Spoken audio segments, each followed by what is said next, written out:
हाँ, तो अभी तक हमने जनरल पढ़ा था कि पार्टिकल इन 1D बॉक्स या फिर कोई भी गिवन वेव फंक्शन के लिए वो एप्लीकेबल होगा, but now we will be studying how the Schrodinger wave equation is applicable for hydrogen atom.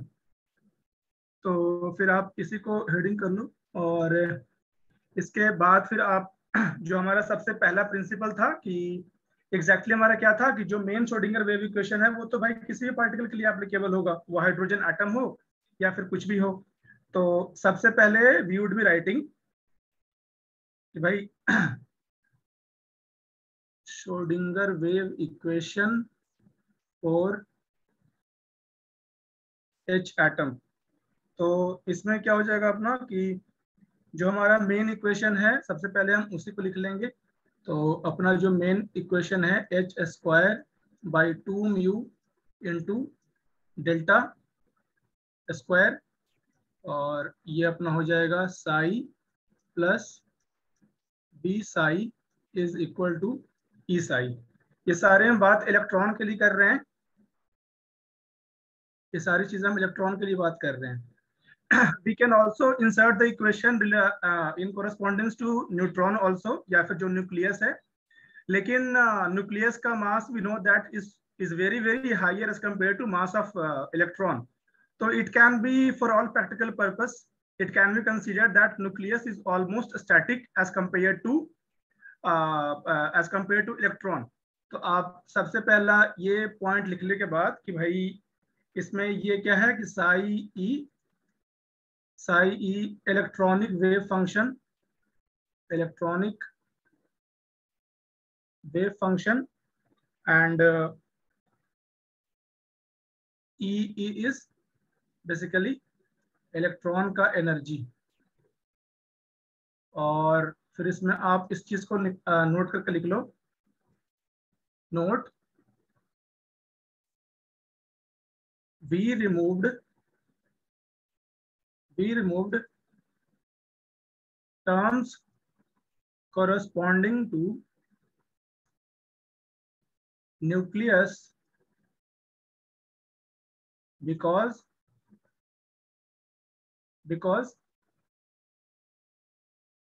nucleus mass is much higher with respect to electron mass. So nucleus is considered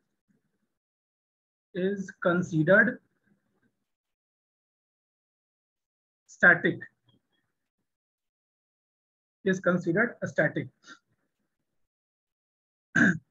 अब अभी तक क्या था कि we were studying Schrodinger wave equation in Cartesian coordinate. Cartesian coordinate और polar coordinate, Cartesian coordinate और polar coordinate सबको मालूम होगा कि Cartesian coordinate basically we are using the coordinate of x y z direction, लेकिन पोलर कोऑर्डिनेट में क्या होता है कि we are considering a sphere और उसमें एक रेडियस, दूसरा theta and fourth and third phi angle को we are considering as a 3 parameters. तो फिर यहाँ पर लिखो कि since electron revolves around nucleus in an imaginary sphere,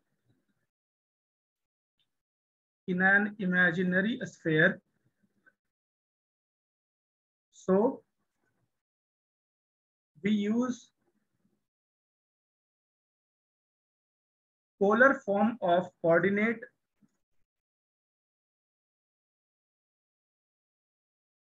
by transforming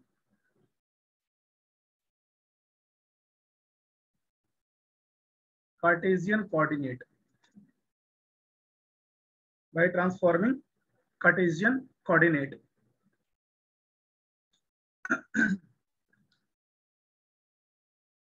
अभी अपना exact Cartesian coordinate polar coordinate कैसे होगा कि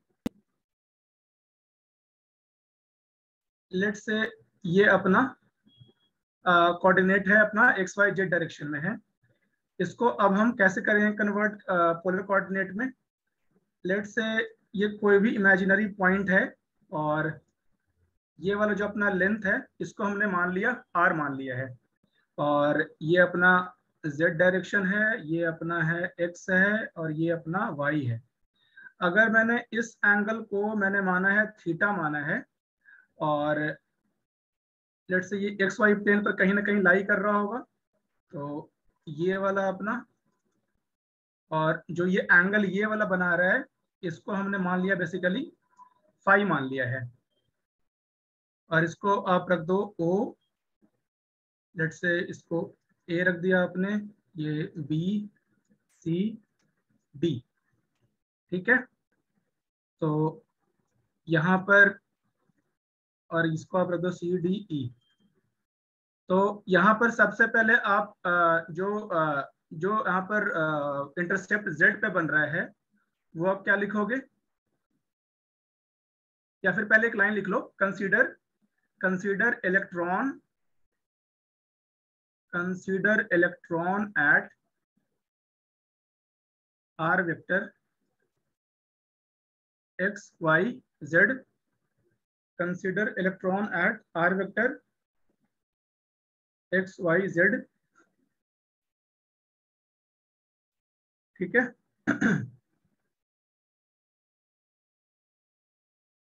theta is angle r vector making with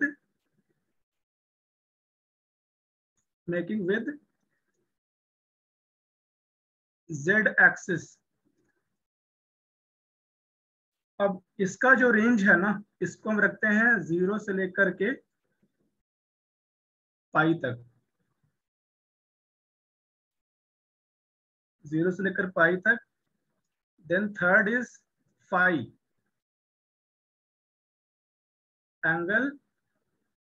अब देखो ये वाला अपना r वेक्टर हुआ, तो ये वाला जो वेक्टर होगा ना ये कितना हो जाएगा अपना, इसकी अगर बात करें ये कितना हो जाएगा r साइन थीटा। ये पूरा का पूरा क्यों ब्लू हो गया, angle r sine theta making with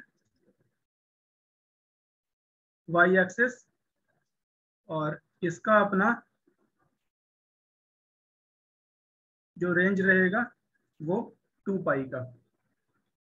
अब देखो एक क्वेश्चन ये अराइज होगा, ये क्वेश्चन शायद आपके दिमाग में आया कि नहीं, लेकिन ये एक सेकंड, ये कौन सा पेज में था, 273, आपको एक फोटो दिखाता हूँ, 97 में था।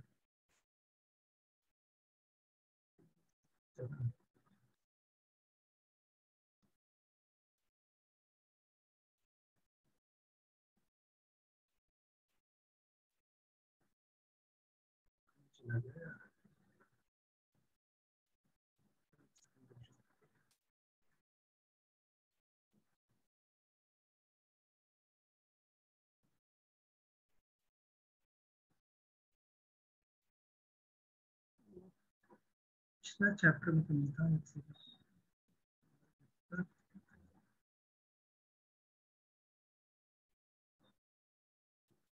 हाँ ये रहा कि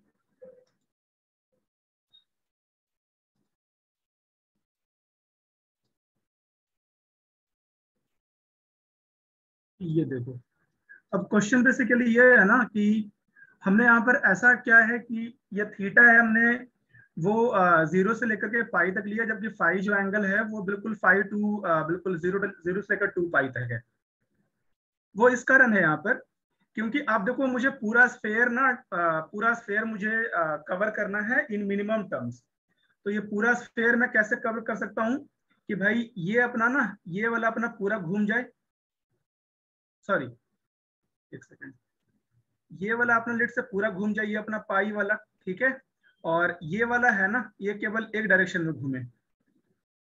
तो फिर इस तरीके से हम ये वाला एंगल को कवर कर सकते हैं कि ये पूरा कोऑर्डिनेट इससे कवर हो जाएगा। तो ये इंपॉर्टेंट उतना नहीं है, बट जस्ट फॉर अगर क्यूरियोसिटी है तो आप यहाँ से इसको इस चीज को समझ जाना, इसको अगर डायग्राम अगर बनाना चाहो तो। तो ये हो गया अपना। अब फिर आगे लिखो। सर एक बार फिगर को फिर से समझा दे।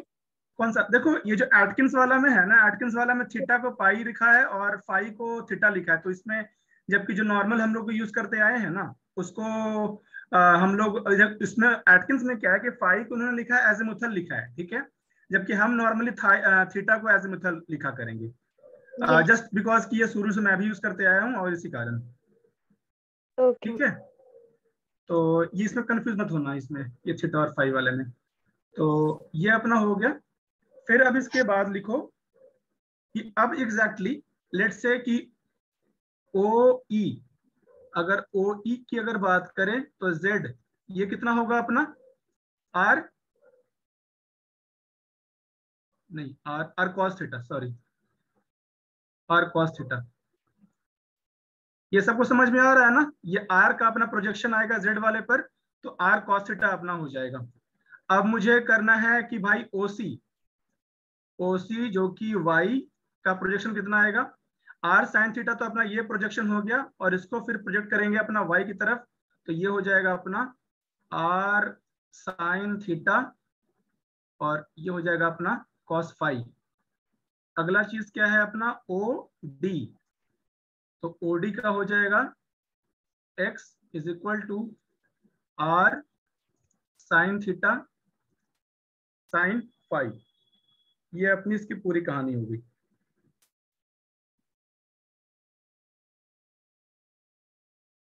अब आपको ये वाला जो कोऑर्डिनेट है आपको ये याद करना पड़ेगा कि लैप्लासियन इन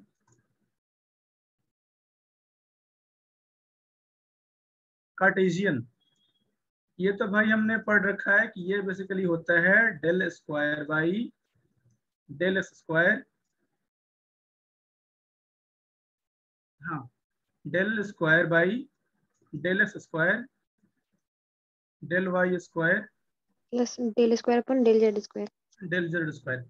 तो इसमें तो बड़ा सिंपल सा लग रहा है ये, लेकिन लैप्लासियन इन पोलर ना थोड़ा सा मुश्किल होता है और इसको आपको याद करना पड़ेगा, क्योंकि डायरेक्टली पूछते हैं ये कि right the Schrodinger wave equation in polar form, और कुछ नहीं कहेंगे वो प्रूव करने के लिए, बस आपको रटा ये रहना चाहिए और आप इसको लिख लोगे। तो लैप्लासियन इन पोलर फॉर्म होता है, देखो इसको आपको याद कैसे करना है, 1/r² लिखोगे आप और 1/डेल्टा बाई डेल आर, और इसमें एक आर था ना कि दो आर था इसमें, डेल्टा बाई डेल आर, हाँ दो आर था, ठीक है। तो ये हो गया अपना पहला टर्म। तो देखो करना क्या आपको कि डेल बाई डेल आर ये मिल करके अपना del by del r square हो जाएगा और ये अपना कट जाएगा, ठीक है, इसको आप ऐसे याद रखना। अब क्योंकि हम थीटा वाले पार्ट में जाने वाले हैं, तो यहां पर क्या करेंगे कि भाई 1/r² sine theta into delta by delta theta, ठीक है, और क्योंकि साइन थीटा यहाँ पर मल्टीप्लाई किए हैं तो आप अंदर में भी साइन थीटा मल्टीप्लाई कर देना और डेल बाई डेल थीटा, सही है यहाँ तक। अब है जो थर्ड टर्म आएगा फाई वाला, उसमें क्या करोगे, r² अभी भी है, लेकिन यहाँ पर आप साइन स्क्वायर थीटा यहाँ पर लिख दिया साइन थीटा को।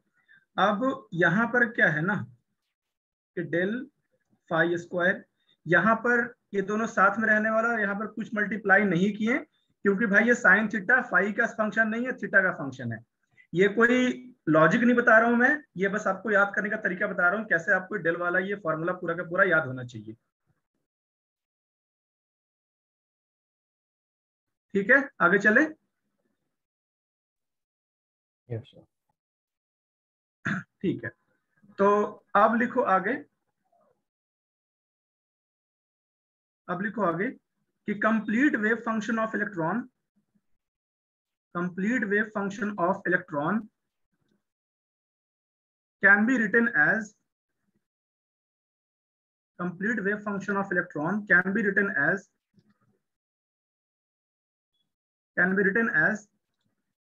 product of, can be written as product of radial function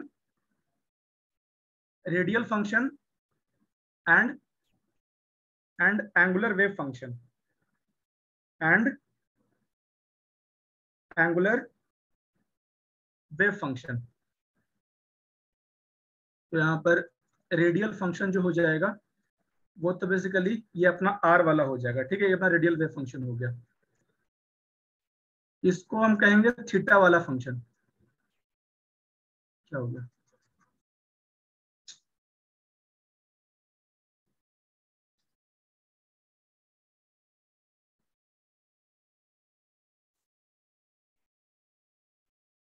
ये हो गया अपना थीटा वाला फंक्शन और ये वाला अपना हो गया फाई वाला फंक्शन, ठीक है। तो इसमें आप लिखोगे where r is radial wave function and y is equal to h theta is equal to angular wave function। ये अपना पूरा हो गया।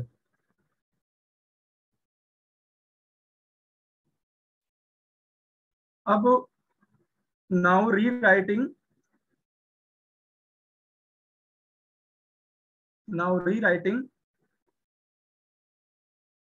Schrodinger wave equation. तो श्रोडिंगर वेव इक्वेशन हमने कैसे लिखा था? Delta square psi E plus 2 mu are square by H square into E minus V psi E is equal to 0। Putting value of psi E, और इसको आप लिख दो यहाँ पर से, इसको फर्स्ट बना दो आप। Now putting value of psi E, आप चाहो तो बिल्कुल एक बार में कर सकते हो। अच्छा, ये जो पहला वाला पार्ट है ये केवल फंक्शन होगा डेल आर का ना, तो आप क्या करोगे, जो ये एच और फाई वाला फंक्शन है ना उसको आप निकाल दोगे, क्योंकि यही वाला फंक्शन केवल अंदर में रहने वाला है। तो इसको आप लिख सकते हो, कैसे लिख दोगे इसको आप लिख दोगे ऐसे करके कि एच ऑफ थीटा फाई, और ये हो जाएगा अपना, एक सेकंड, ये वाला ना ऐसे नहीं होगा, 2 म्यू बाई एच स्क्वायर नहीं होगा, 2 म्यू बाई ऐसे कह रहेगा केवल। तो ये वाला हो गया अपना। अब यहाँ पर क्या करोगे आप कि, अच्छा हम एक काम तो कर सकते हैं ना, क्योंकि जो ये आर स्क्वायर वाला है ना ये सब के सब में कॉमन है, तो सब के सब में कॉमन है, इसको हम यहाँ से निकाल देंगे और आप लिख दोगे क्या, और हम यहाँ पर अगले टर्म में डाल देने वाले हैं। तो यहाँ पर आप फिलहाल लिख दोगे इसको डेल बाई डेल आर, और ये हो जाएगा अपना r square del r by del r plus, और इसमें आपका आर वाला और ये वाला फाई वाला फंक्शन बाहर आ जाएगा, और इसमें क्या हो जाएगा आपका 1 by sine theta del by del theta into sine theta del by del theta, और ये वाला अपना एच वाला प्लस, यहाँ पर आपका बाहर रहेगा आर वाला और ये एच वाला, और यहाँ पर हो जाएगा आपका sine square theta del square by del phi square, ये कैपिटल फाई है, ठीक है, इस तरीके से लिखा जा रहा है जो, प्लस हो जाएगा आपका, यहाँ पर आपका ये टर्म आएगा 2 म्यू आर स्क्वायर वाला, क्योंकि आर स्क्वायर को हमने पहले यहाँ पर आता है, इसको हमने मल्टीप्लाई किया तो ये ऊपर में चला गया, ये 2 mu are square by H square e minus v, और ये पूरा आप लिखोगे क्या क्या, आर एच और phi is equal to 0।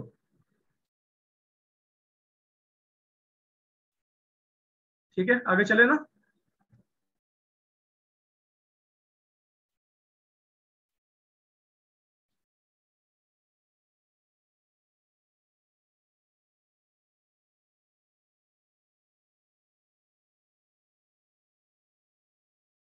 चले आगे। Yes sir. तो फिर अब इसको आप लिख दो, ये अपना हो जाएगा थर्ड इक्वेशन। ठीक है, अब इसको आप मल्टीप्लाई करो, सॉरी डिवाइड करो पूरे इक्वेशन को, पूरे के पूरे इससे। तो अब लिखो dividing third, dividing third by psi E is equal to r h phi. इससे पूरा डिवाइड कर दे रहे हैं इसको। ये वही वाला काम कर रहे हैं। आपको पार्टिकल इन 3D बॉक्स वाले में क्या किया था हमने, एक बार साई रखा value, psi is equal to x into y into z वाला, और फिर से उसको मल्टीप्लाई डिवाइड कर दिया ताकि वो डिनोमिनेटर में आ जाए पूरा का पूरा। तो इसको अगर आप डिवाइड करोगे ये अपना आर एच और फाई से, तो ये दोनों कट जाएगा और नीचे में बच जाएगा केवल आर बच जाएगा। तो दिस इम्प्लाइज थर्ड क्या बन जाएगा आपका 1/r और 1/r, और ये तो आपका डेल बाई डेल आर ही रह जाएगा, and this would become del square del r by del r plus 1 ये वाला आपका h बन जाएगा h थीटा। ये आर भी लिख सकते हो चाहे तो, छोड़ दो मतलब अगर बार बार लिखना पड़ रहा है तो। h थीटा हो गया, एंड दिस इज, सॉरी यहाँ पर एक चीज छूट गया, sine theta del by del r square del by del r, और ये हो जाएगा अपना अंदर में sine theta del h by del theta, और प्लस हो जाएगा 1 ये फाई, और this would become sine square theta, sorry sorry ये आर नहीं है, थीटा होगा ना, ये थीटा ही आएगा बार बार, और ये हो जाएगा अपना डेल फाई स्क्वायर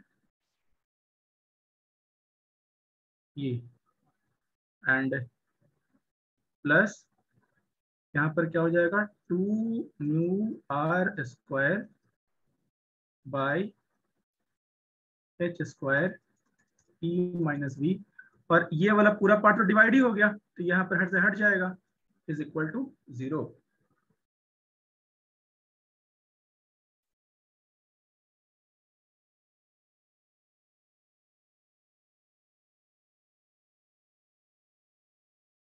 ठीक है, putting the value of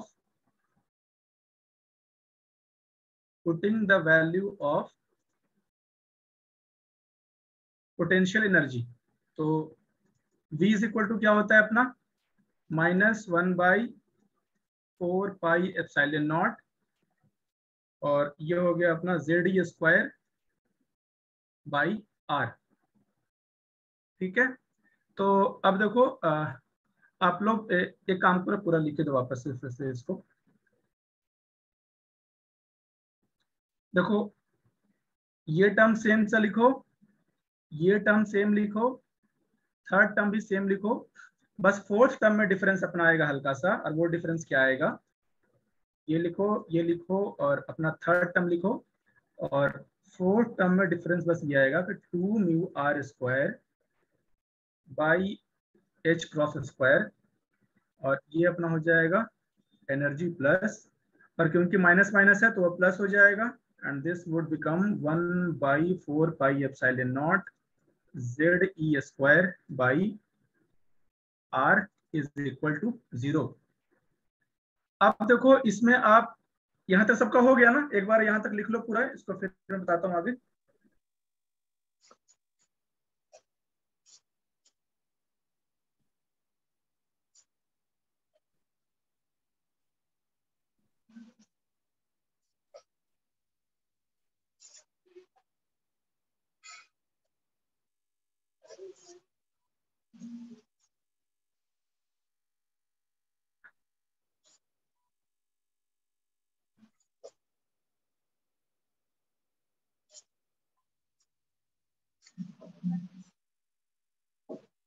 तीनों टर्म्स लिख लिया सबने?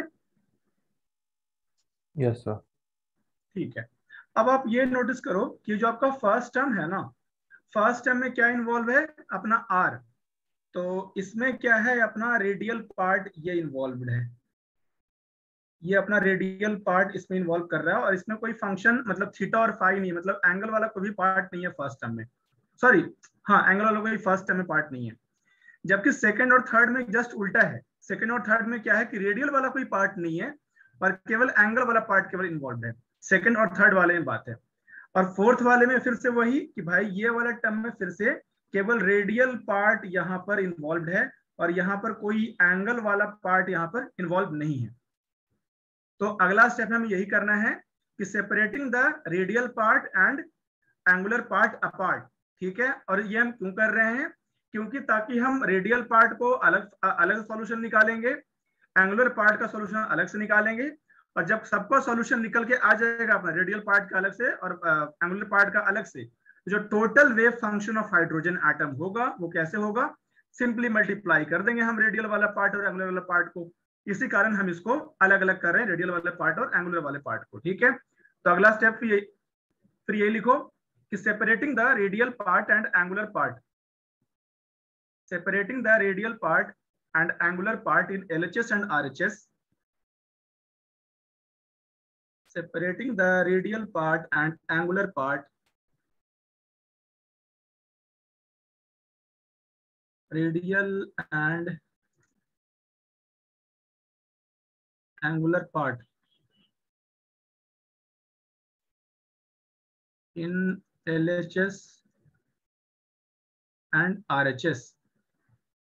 तो आप रेडियल वाला पार्ट को लेट से LHS में लिखो, तो आप इसको लिखोगे 1/r is equal to del by del r, 1/r square, r square हो जाएगा del r by del r, और ये अपना क्या हो जाएगा? ये अपना प्लस में रहने वाला है 2 mu are square e plus z e square by 4 pi epsilon naught r is equal to, आप इस साइड करेंगे तो यहाँ पर माइनस साइन लगाएंगे दोनों के ऊपर में, या फिर इससे अच्छा पूरे के पूरे को बाहर माइनस साइन कर दो और आप लिखोगे इसको 1/h sine theta del by del theta sine theta del h del theta plus 1 bye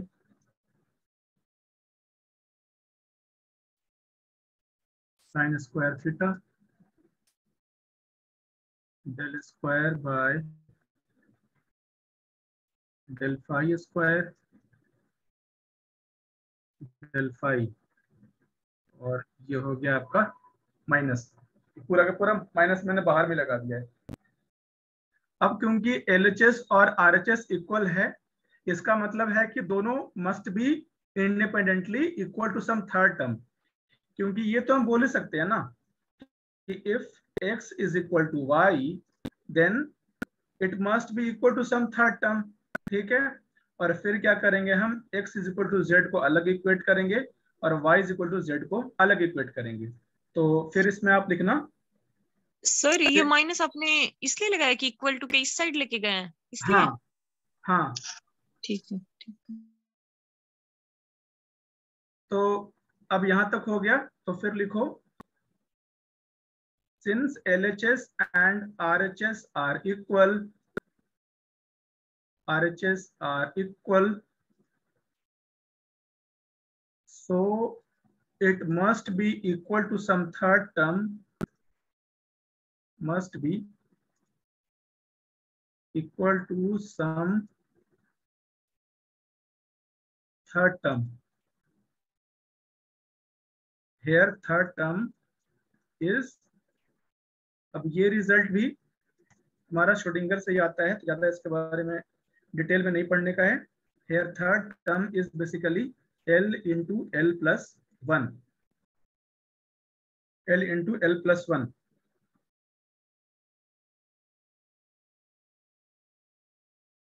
सो अच्छा, ये कौन सा अपना वो हो गया, क्या कहते हैं, नंबर ऑफ वो इक्वेशन नंबर, ये थर्ड था अपना। और पुटिंग द वैल्यू, ये अपना लेट से इसको फोर्थ बना दिया अपना, इसको आपने फिफ्थ बना दिया, इसको आप बना दो सिक्स। सो सेपरेटिंग ये हो गया अपना। So radial wave function, radial wave function ये हो जाएगा अपना 1/r del by del r, r square del by del r plus 2 mu r square by h square into e minus v। Sorry, इसको पूरा लिख दो, चाहो तो e माइनस भी छोड़ सकते हो, कोई दिक्कत नहीं है, बट यहाँ तक लिखा था पूरा लिख दो। e plus z e square 4 pi epsilon naught r is equal to L into L plus 1। इसको आप बोल दो कोई भी नंबर, कौन सा नंबर पिछले तक आया था, 6 आया था ना, इसको आप बोल दो 7। एंगुलर वेव फंक्शन क्या हो जाएगा अपना, क्या हो जाएगा अपना 1/h sin theta del by del theta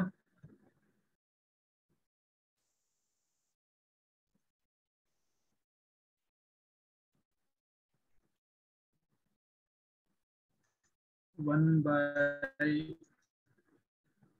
five sine square theta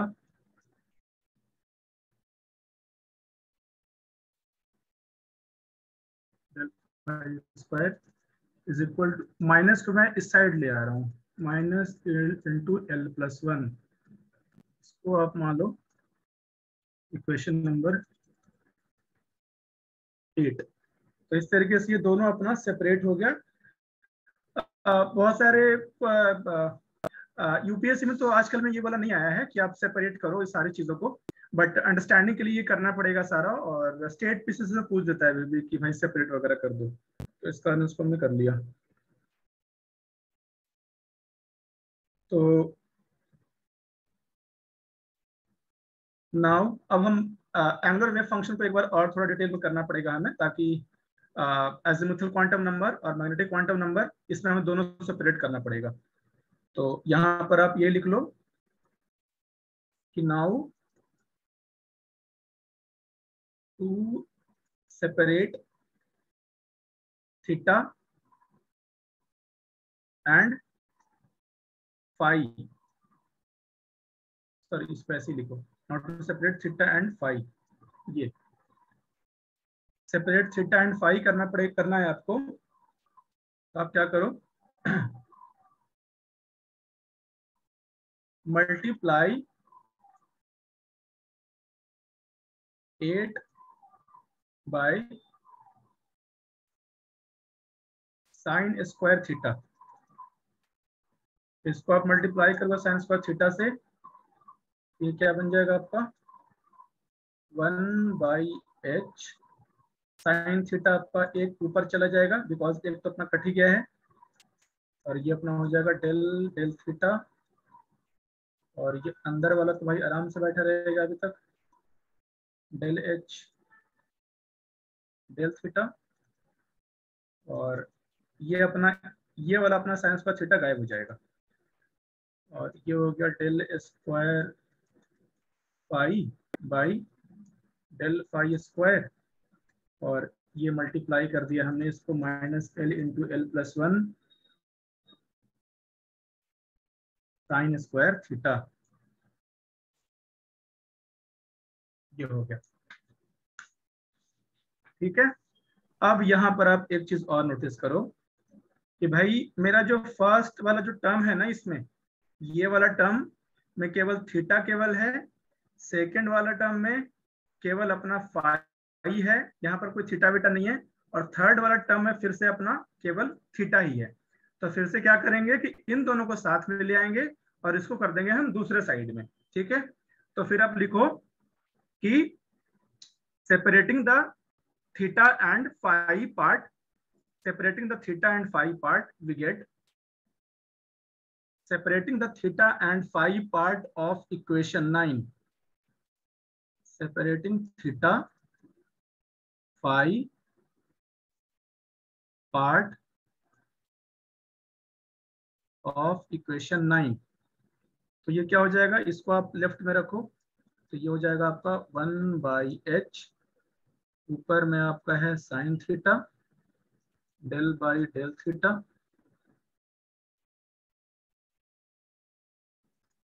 sine theta del h by del theta, और ये आपका जो माइनस में था लेफ्ट साइड में आएगा, तो ये अपना हो जाएगा प्लस में हो जाएगा, L into L plus 1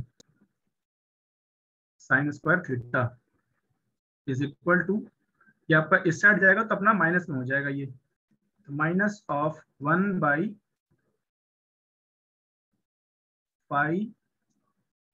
del square phi by del phi square. अब फिर से वही कि भाई x is equal to Y है, तो कोई z को इक्वल होगा ही होगा, तो आप लिखना है यहाँ पर here both sides of equation are equal to term m square. ये m स्क्वायर ही आगे जाकर बेसिकली मैग्नेटिक क्वांटम नंबर बन जाएगा, है ना, और जो अपना ये l है ये basically l azimuthal quantum number था, R equal to m square. तो वी कैन राइट क्या कि अपना 1/h sine theta del by del theta into sine theta del h del theta plus l into L plus 1 is equal to m square. ठीक है, तो ये अपना हो गया एक इक्वेशन। दूसरा इक्वेशन में क्या हो जाएगा,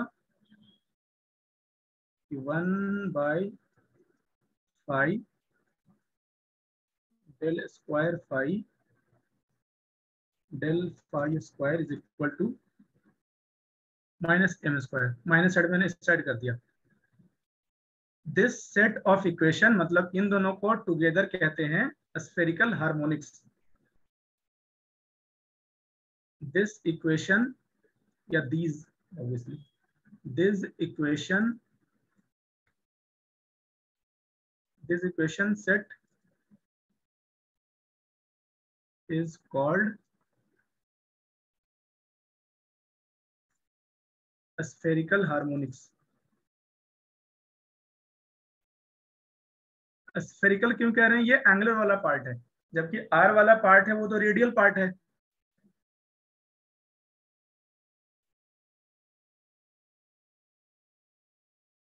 अब यहां तक अपना हो गया, इन जनरल सारा हमने डिराइव कर दिया। अब हम देखेंगे कि रेडियल पार्ट का क्या सॉल्यूशन है और एंगुलर पार्ट का क्या सॉल्यूशन है, और दोनों का जो कैरेक्टरिस्टिक्स है उसको कॉम्बिनेशन करके देखेंगे कि भाई कि एस का क्या शेप होगा या फिर 1s का कैसा ग्राफ वगैरह बनने वाला है।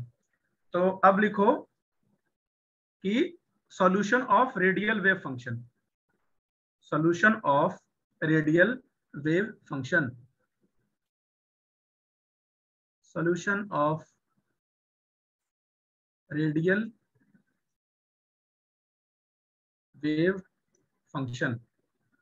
तो आपको सॉल्यूशन देखो बुक्स वगैरह में सबके लिखे रहेंगे, 1s 2s 2p वगैरह सबके लिखे रहेंगे, लेकिन आपको इन जनरल याद रहना चाहिए 1s का, 2s का भी चाहो तो याद कर लो, बट 2p के बियॉन्ड जरूरत नहीं है।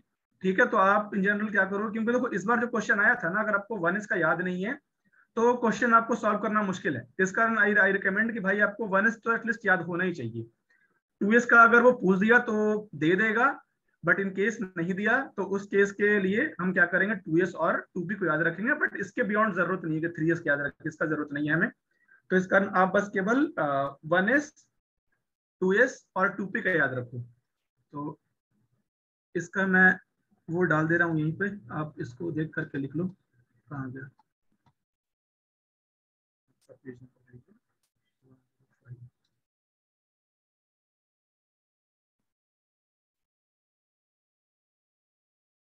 हाँ,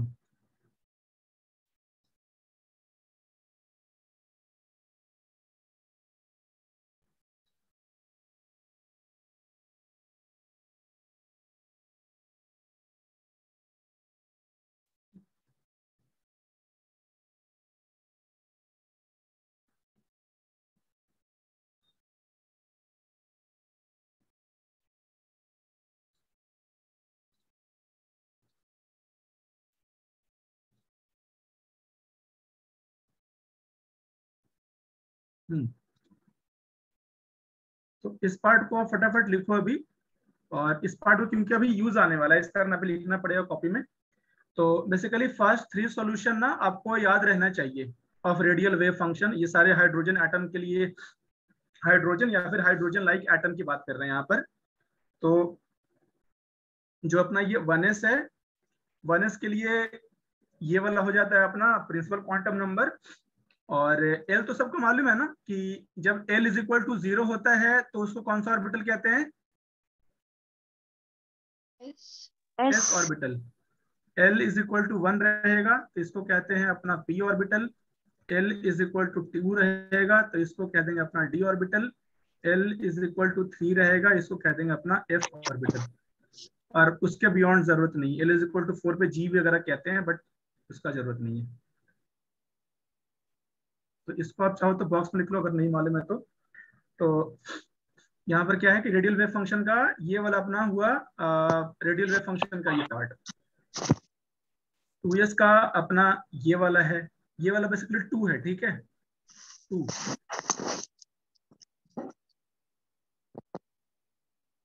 अच्छा, एक यहाँ पर टिप है कि आप कंफ्यूज ना करो 2 और z के लिए। तो मैं ऐसे लिखता था कि z तो भाई z लिखो प्रॉपर, ठीक है, और 2 को ना ऐसे लिखा करो, थोड़ा सा मतलब गोला घुमा करके, ताकि कोई कंफ्यूजन ना हो।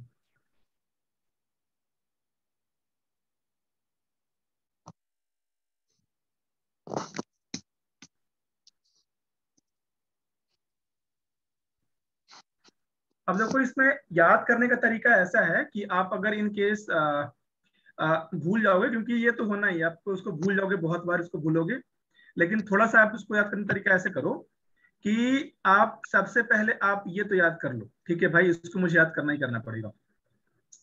अब इसमें क्या है ना, अब मुझे इस वाले से इस वाले पार्ट पर जाना है, मतलब 1 से 2s में जाना है। तो ये यहाँ पर ना, क्योंकि देखो यहाँ पर z बाई ए नॉट था जब यहाँ पर 1 था, n इज इक्वल टू 1 था, लेकिन इसको आप 2 से यहाँ पर और लगा दो, क्योंकि आप यहाँ पर 2 पर जा रहे हो।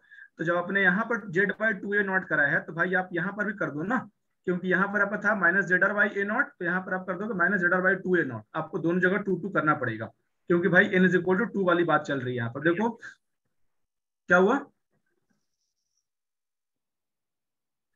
फिर आप 2p पर भी जाओगे तो आपका ये वाला पार्ट आपका सेम सा रहने वाला। देखो यहाँ पर भी 2p से डिवाइड हुआ है।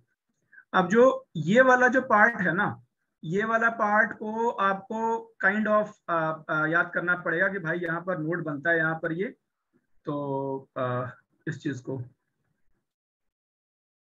एक सेकंड, आप इसको यहाँ कैसे याद कर सकते हो कि r is equal to a naught by z, 2z by A naught. नहीं, ये वाला पार्ट आपको याद करना ही पड़ेगा कि भाई ये वाला होता है, और बाकी फिर ये, इसका जरूरत नहीं पड़ेगा आपको याद करने का। इन दोनों को याद रखोगे काम हो जाएगा अपना।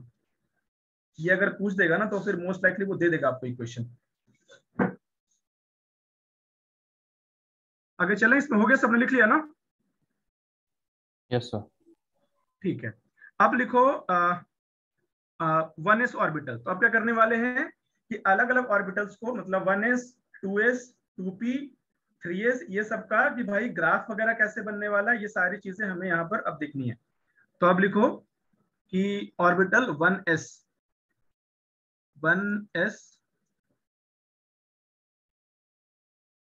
ऑर्बिटल 1s ऑर्बिटल देखना है हमें। तो सबसे पहले भाई देखते हैं कि इसका साई इसका कैसा है।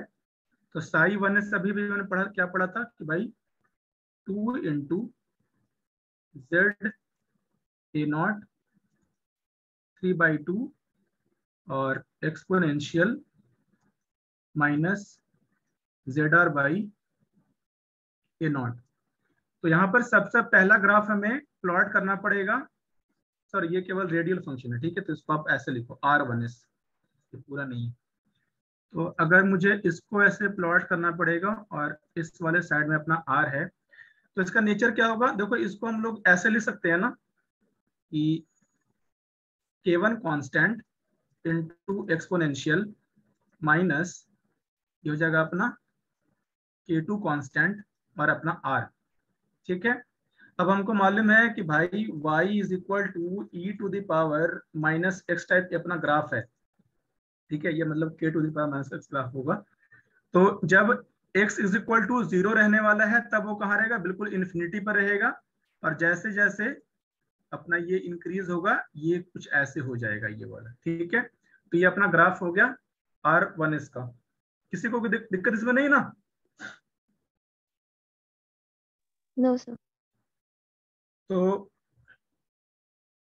ये अपना हो गया 1s का graph.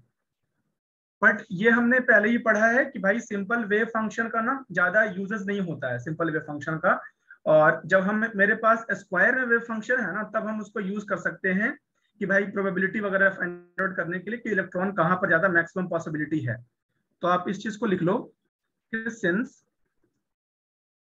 Since wave function is of limited utility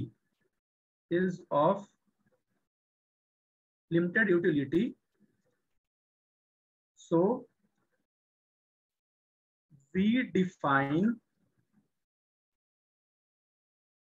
another term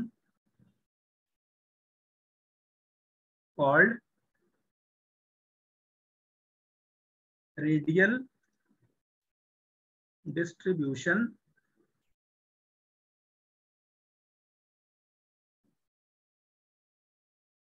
function। इसको ये RDF पे लिखा रहेगा क्वेश्चंस में, या फिर इसको PDF पे लिखा रह सकता है कि प्रोबेबिलिटी डिस्ट्रीब्यूशन फंक्शन, आप चाहो तो इसको लिख दो, या फिर सिंपल प्रोबेबिलिटी फंक्शन भी लिख सकता है आपको। प्रोबेबिलिटी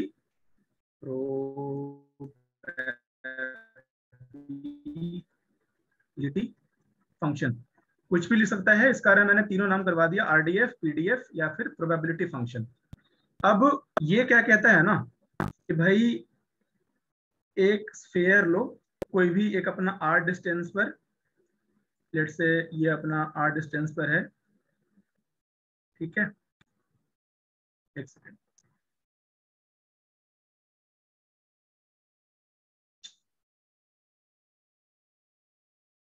देखो तो ये अपना मान लो, तो ये कोई इमेजिनरी स्फीयर मान रहा है और उस इमेजिनरी स्फीयर का ना r आपका रेडियस है, ठीक है। तो r इसका रेडियस है, तो बिल्कुल छोटा सा वॉल्यूम आपका ना ये dr है, लेट से ये वाला dr है। तो इस वाले छोटा सा वॉल्यूम का dv कितना होगा? dv is equal to 4 pi r square dr, है ना। और पूरा शेल लिया और dr का थिकनेस से मल्टीप्लाई कर दिया। तो जब रेडियल डिस्ट्रीब्यूशन फंक्शन लिखा रहेगा ना, तो इसको डिफाइन हम ऐसे करेंगे कि radial distribution function is defined as RDF is defined as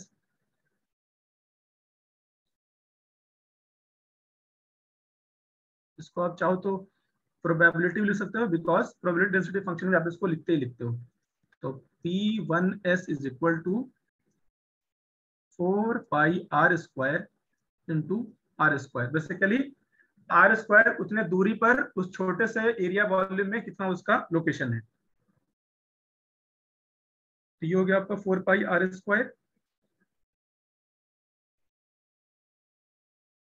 अच्छा, ये वाला ना प्रोबेबिलिटी डेंसिटी है, हमने पहले ही पढ़ा था।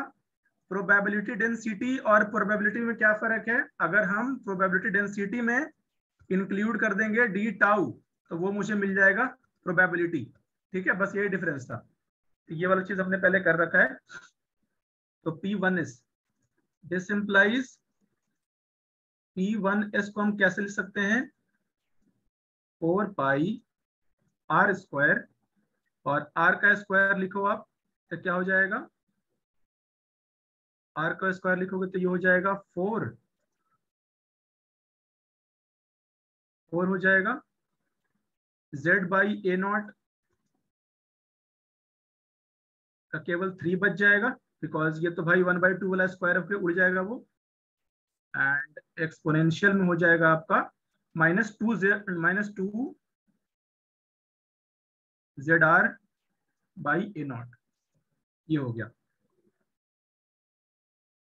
अब देखो क्या है कि कांस्टेंट्स को अलग कर दो। ये 4 पाई अपना कांस्टेंट है, ये मल्टीप्लिकेशन है, ठीक है ना, और ये वाला पार्ट अपना कांस्टेंट है। तो इसको लेट से कोई कांस्टेंट आप कर दो, के कर दो, तो ये हो गया अपना K R square exponential -2 Z are by A naught. और इसको आप कोई नंबर दे दो आप इधर, जहां पर नंबर वगैरह जो भी दे रखा होगा। लेट से इसको थर्ड कह दो, ऊपर वाले को फर्स्ट सेकंड वगैरह नेम कर लेना अपना, ये third. Now for probability density, now for probability density to become maximum,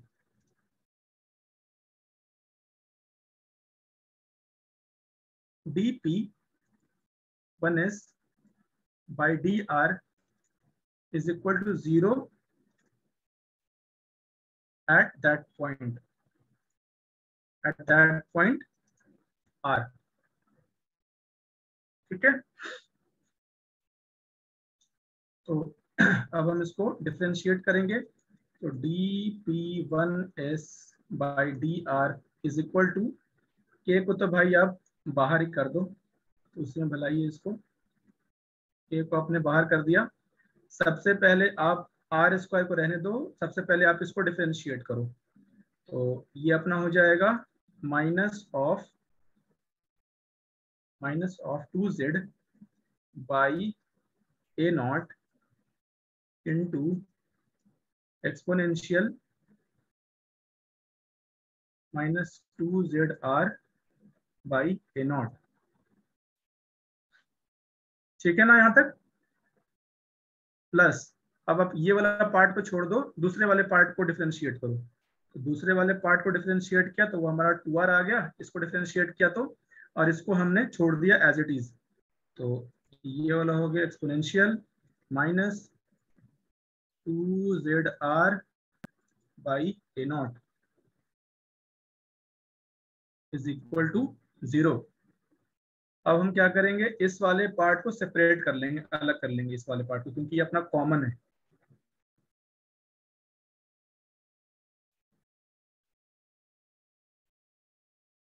आगे चले?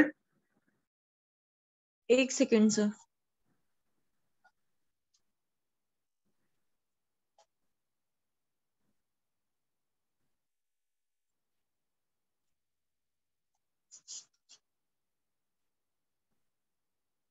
हो गया sir.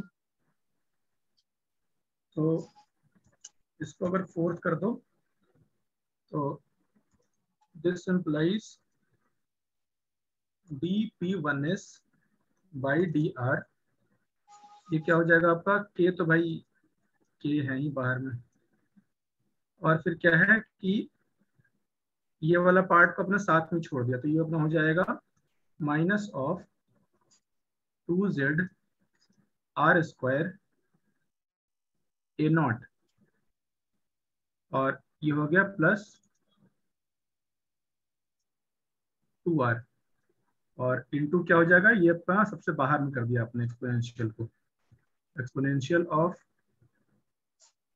Minus 2zr by a0 is equal to 0। अब देखो इस टर्म को जीरो करना है तो भाई कांस्टेंट तो कभी जीरो हो नहीं सकता है, एक्सपोनेंशियल वाला पार्ट भी जीरो नहीं होगा, क्योंकि वो जीरो तभी होगा जब r इंफिनिटी पे चला जाए, मतलब कि बिल्कुल बहुत दूर चला जाए रेडियस से। लेकिन we are talking about in the vicinity of nucleus, it means, इसको ऐसे करके लिख देना एग्जाम में भी, इट मीन्स दिस टर्म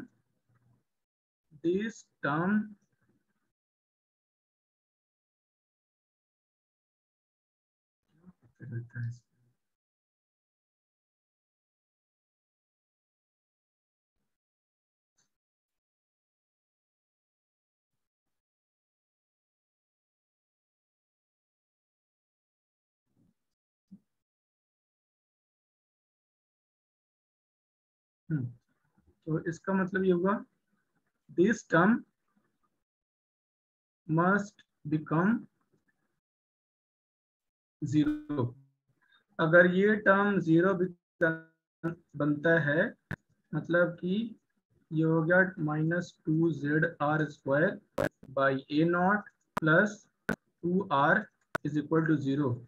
ये 2 को काट दो, दिस इम्प्लाइज ये जो r हुआ, r इज इक्वल टू हो गया आपका a0 by z। It means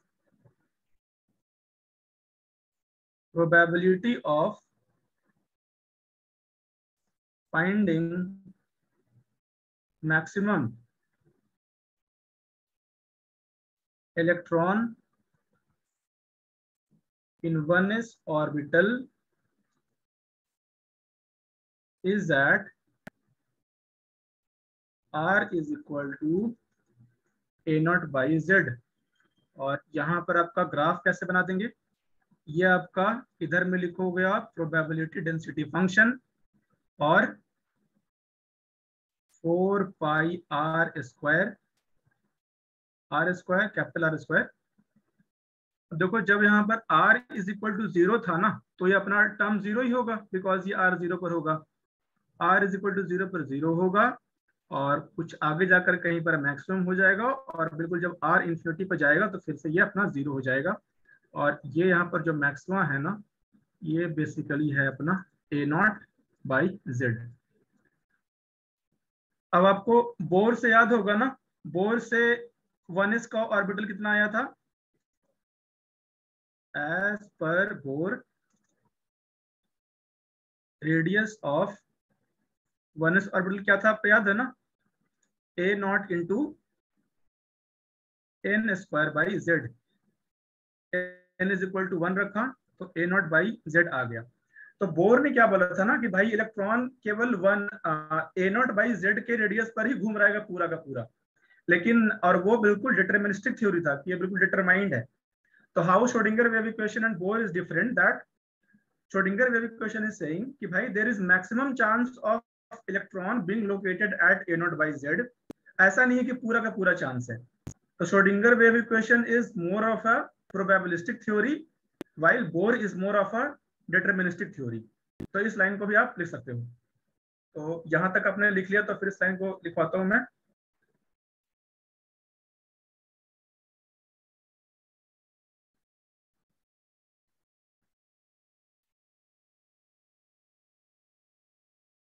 हो गया यहाँ तक?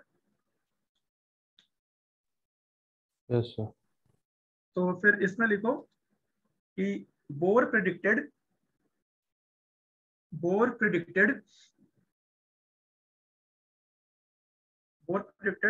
that electron will be found only at a0 by z for 1s orbital, only at a naught by z for 1s orbital, for 1s orbital. ये वाली बात आपको बेसिकली तब लिखनी होगी ना कि इन केस क्वेश्चन ये पूछता है कि using the Schrodinger wave equation find out the location at which electron being found at location at which the probability of finding electron is maximum for 1s orbital. Also comment on the result by comparing it with Bohr. तो ये आपको पूरी बात लिखनी पड़ेगी. तो क्या लिखवाया था बताना एक बार यार. Bohr predicted that electron will be found only at a upon z for 1s orbital. हाँ. So this theory is deterministic in nature. So this theory is deterministic in nature.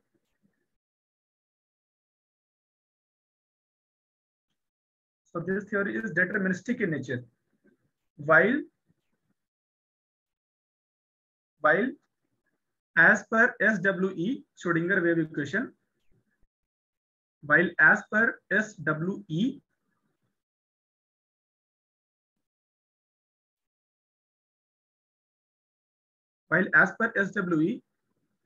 there is higher chance of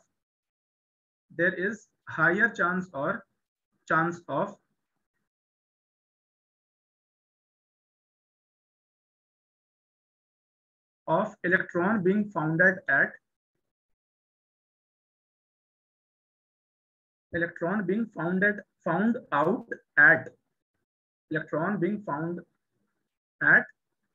a naught by z. So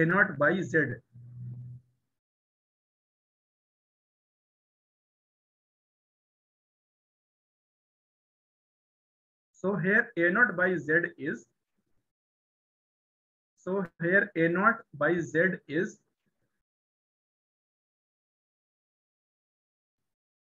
most probable value of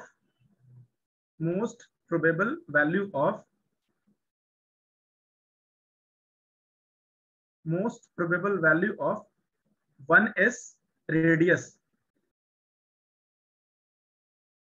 Most probable value of 1s radius. ये वाला आपको prove इस साल करना था, इस बार question आया था, बेसिकली फर्स्ट क्वेश्चन ही था बिल्कुल. तो ये अपना हो गया 1s का हो गया. अब चलते हैं हम लोग 2s पे चलते हैं. किसी को डाउट नहीं ना यहां तक? अब अगला लिखते हैं 2s ऑर्बिटल. तो सबसे पहले हम 2s का रेडियल पार्ट लिख लेते हैं भाई. R2s is equal to z by 2a0 3/2 2 minus zr by a0 exponential minus zr by 2a0. अब इसका ग्राफ ऑफ r केवल रेडियल वर्सेस r कैसा होगा ये देखो. आप यहां पर ये देखो कि जब यहां पर r का वैल्यू यहां पर 0 रखेंगे तो यहां पर कितना हो जाएगा.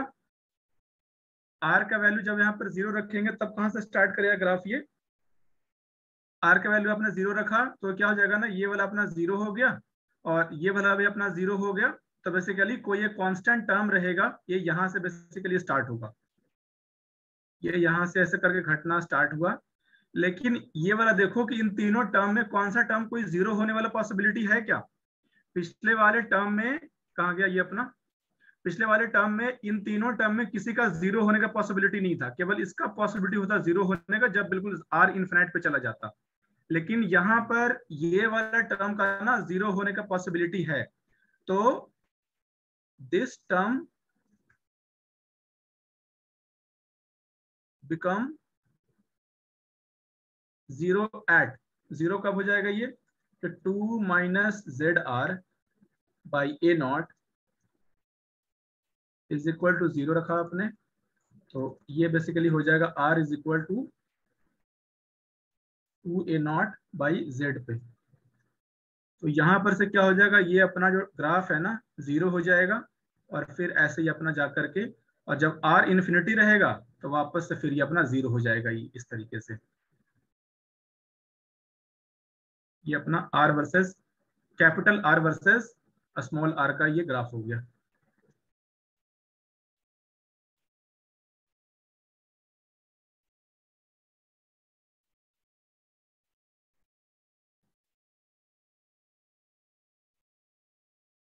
ठीक है, सर ऐसे क्वेश्चंस इंटरव्यू में तो नहीं पूछते हैं? नहीं नहीं मतलब इंटरव्यू में क्यों पूछेंगे ये सब, तो बहुत टफ हो जाएगा। नहीं इंटरव्यू में नहीं पूछते।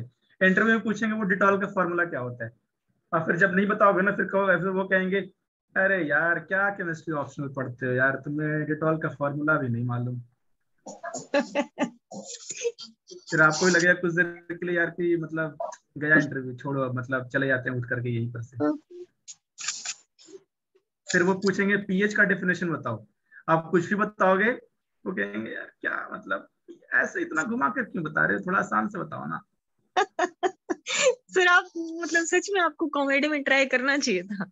अरे ऐसे ही होता है, जो जो बात है सो बात है, वैसे ही होता है। आप बड़े अच्छे एक्सप्रेशन देते हैं सर उनके। नहीं तो ये ऐसे ही होता है ना, तभी बता रहा हूँ। चलो ये हो गया ना, r is equal to 2a0 by Z. अब Yes, एक मेरा दोस्त था, उसका लास्ट ईयर इंटरव्यू था, तो वो नहीं पढ़ते हैं अपना आइसो, वो आइसोस्टर्स, आइसो क्या आइसो डायफर्स वगैरह वो पढ़ते, बहुत सारा नहीं होता है वो टर्म्स वगैरह। केमिस्ट्री में सर नहीं नहीं वो पीरियोडिक टेबल में पढ़ते हैं, आइसो बार, आइसो आइसोट्रॉन, आइसो इलेक्ट्रॉनिक आइसोटोप। हाँ वो सारी चीजें। तो वो अगर बहुत दिन से अगर आपने छोड़ दिया है ना, तो आप कंफ्यूज हो जाते हो कि भाई आइसो बार कौन सा वाला था, आइसोट्रॉन कौन सा था, वगैरह वगैरह। तो एक बंदा था मतलब, तो मेरे ही कॉलेज का था, आईआईटी का, तो ऑब्वियसली अच्छा होना चाहिए, लेकिन ये सब चीज तो भूल ही जाते हैं ना लोग।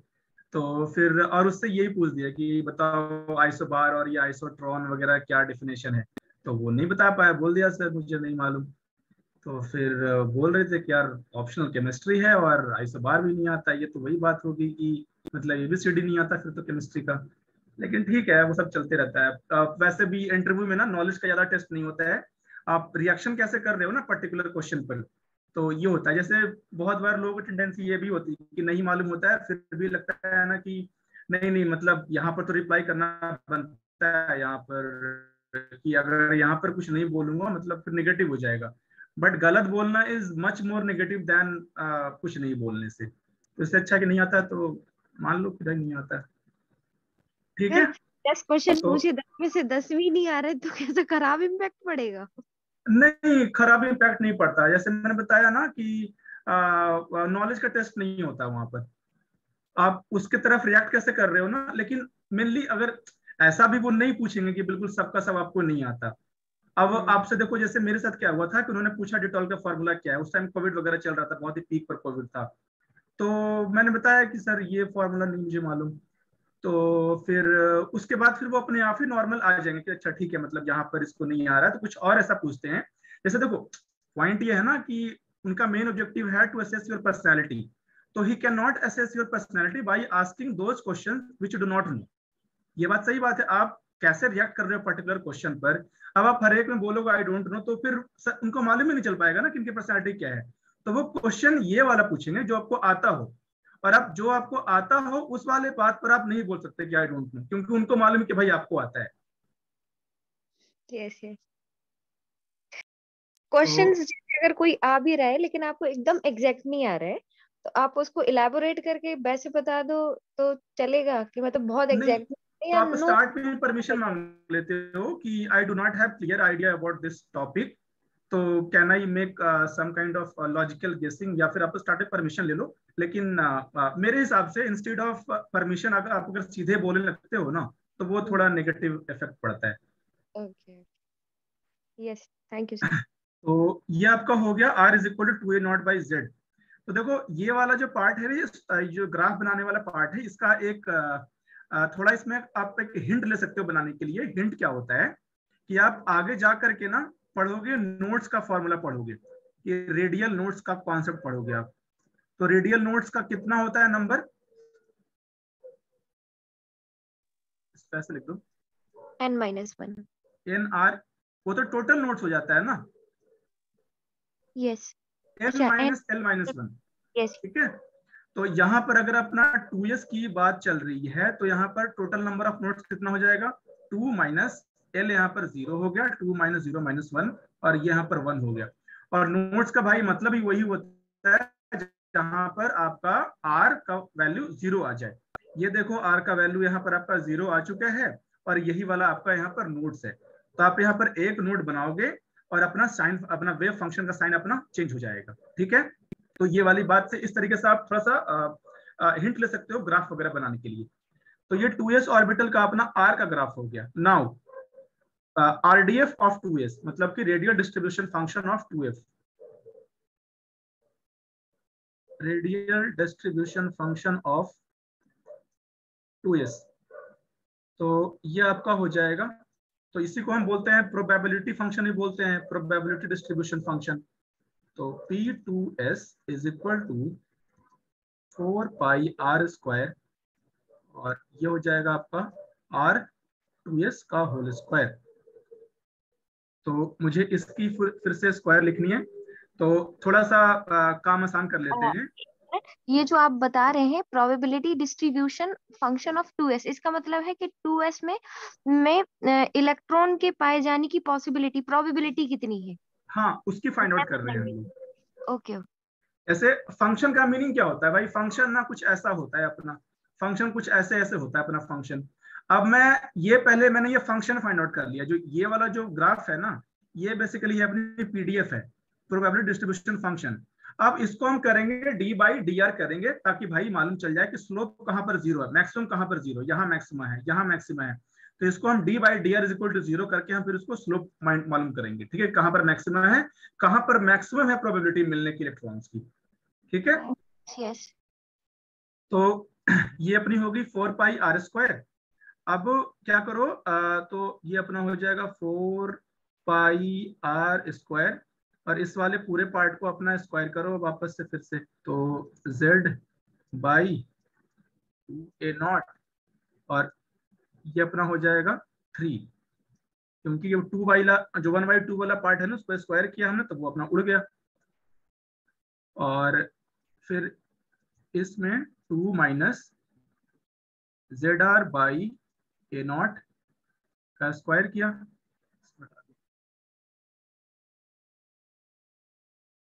ये स्क्वायर किया हमने, और फिर इसमें भी स्क्वायर किया, तो ये 1/2 है ना, ये उड़ जाएगा अपना नीचे से, तो ये हो जाएगा अपना minus ZR by a0।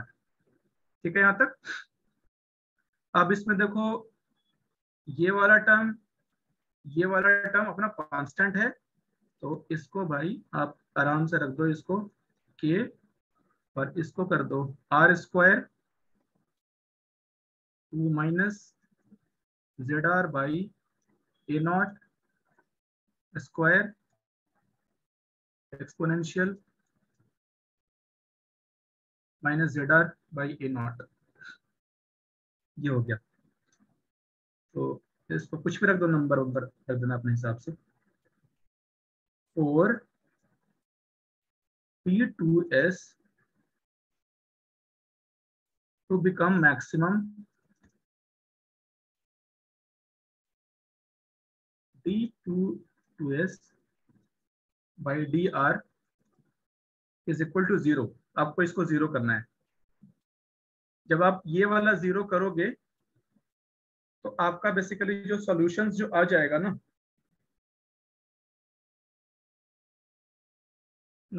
For this to become 0। अब इसका ना, अब देखो बेसिकली ये कौन सा ये इक्वेशन हो जाएगा, ये आपका आर स्क्वायर है, ये आपका आर स्क्वायर है, तो क्या बन जाएगा, ये r टू द पावर 4 वाली इक्वेशन बन जाएगी, ये क्यूबिक से ही बड़ी इक्वेशन बन जाएगी ये। ठीक है, तो इसका आप जो सॉल्यूशंस है ना, चार जो इसका सॉल्यूशन है इस नहीं इसको क्या बोलते हैं, चार वाले को क्वाड्रेटिक होता है, 2 वाला क्यूबिक होता है, 3 वाला, 4 वाले को पता नहीं क्या कहते हैं, बाई क्वाड्रेटिक। क्या बाई क्वाड्रेटिक कहते हैं, ठीक है। तो for 2s to become maximum at d2s equal to 0, solutions obtained are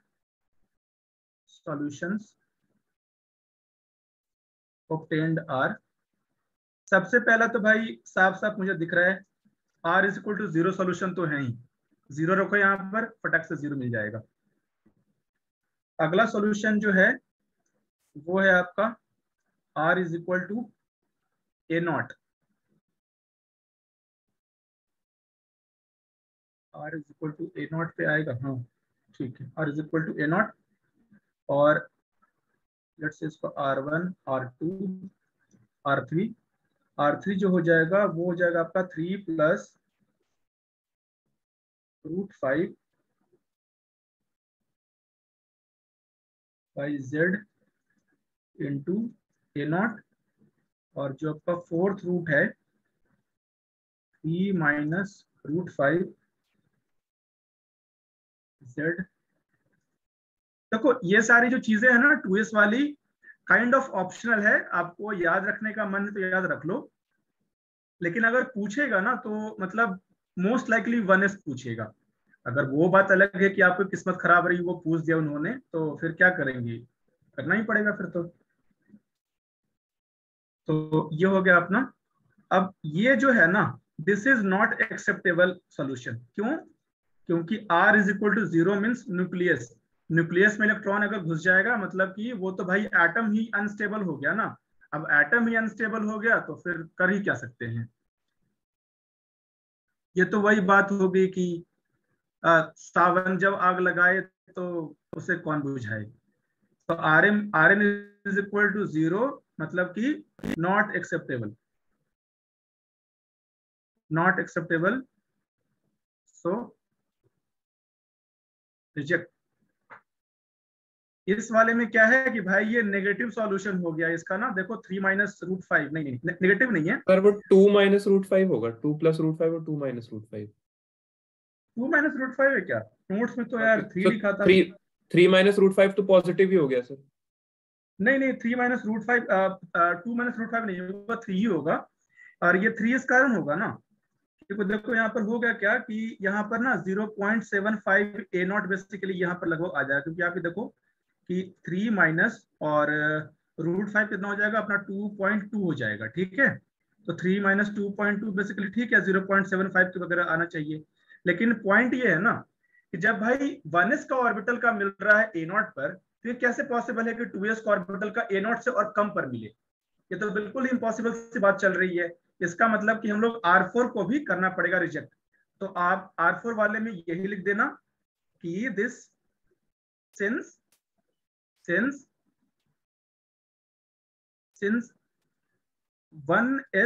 1s electron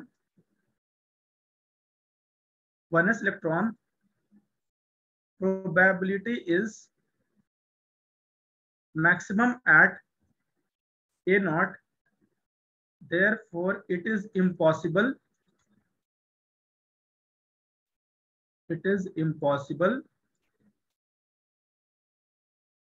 for 2s maximum to be at 0.75 a0. Therefore, it is impossible for 2s maximum to be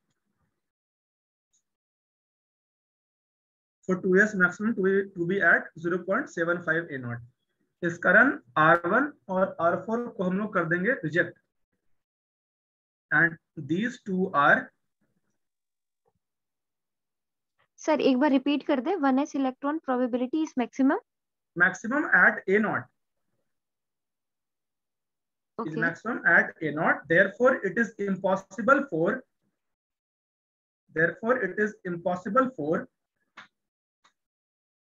2s maximum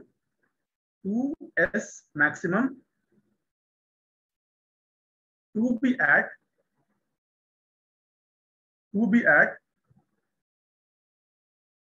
0.75 to be at 0.75 A naught. To be at 0.75 A naught.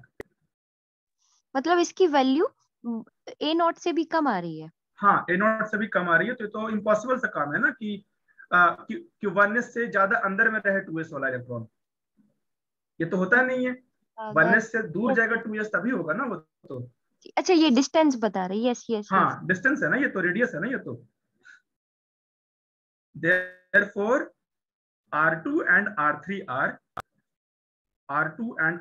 are acceptable solution.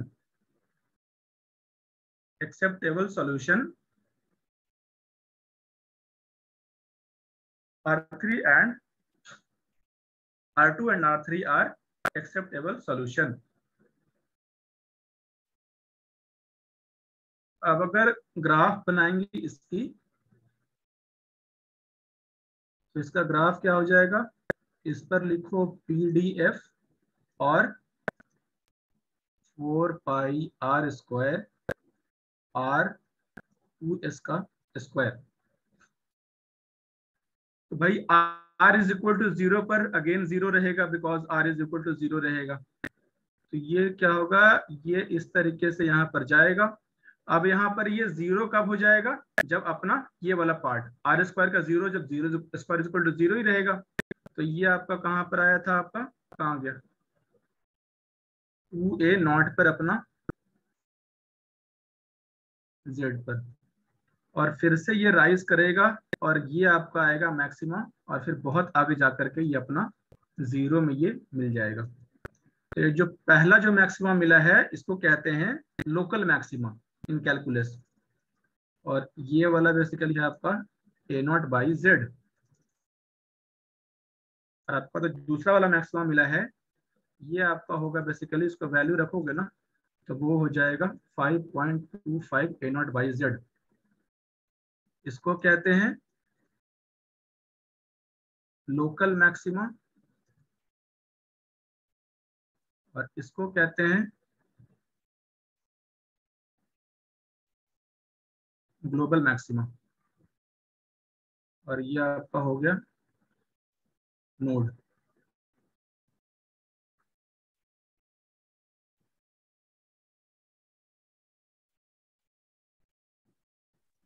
Sir ऐसे नाम क्यों दिए local और global? ये calculus में, मतलब आप चाहो तो नाम हटा दो, कोई जरूरत नहीं है, मैंने बता दिया बस ऐसे ही।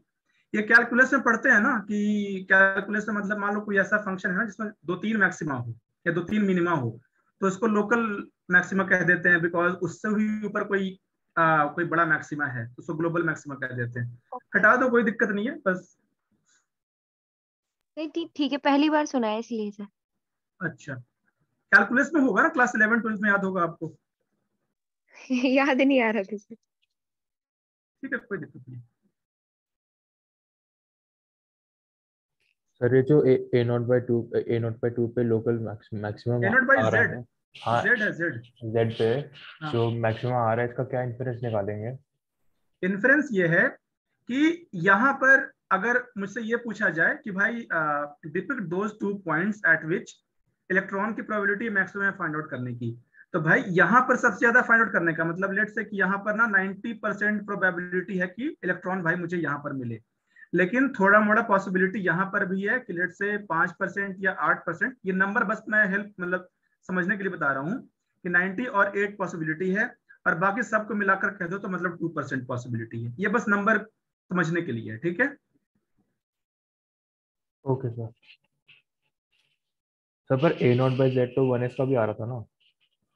हाँ, A naught by Z 1s का भी आ रहा था, लेकिन यहाँ पर मतलब यहाँ पर ये हुआ ना कि हम हमेशा देखते हैं भाई मैक्सिमा के हिसाब से, जो सबसे बड़ा ग्लोबल मैक्सिमा है उसके हिसाब से।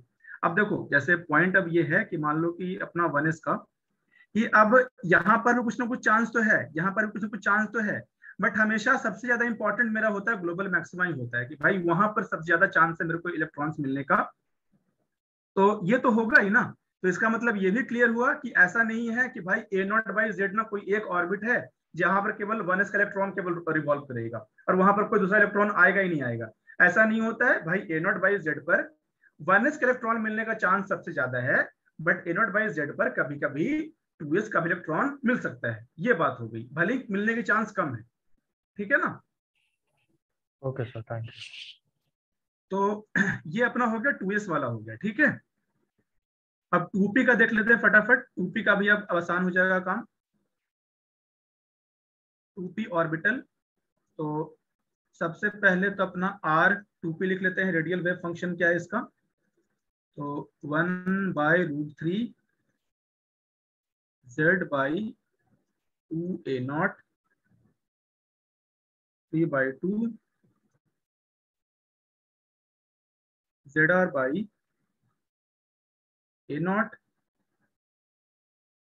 एक्सपोनेंशियल माइनस zr/2a0,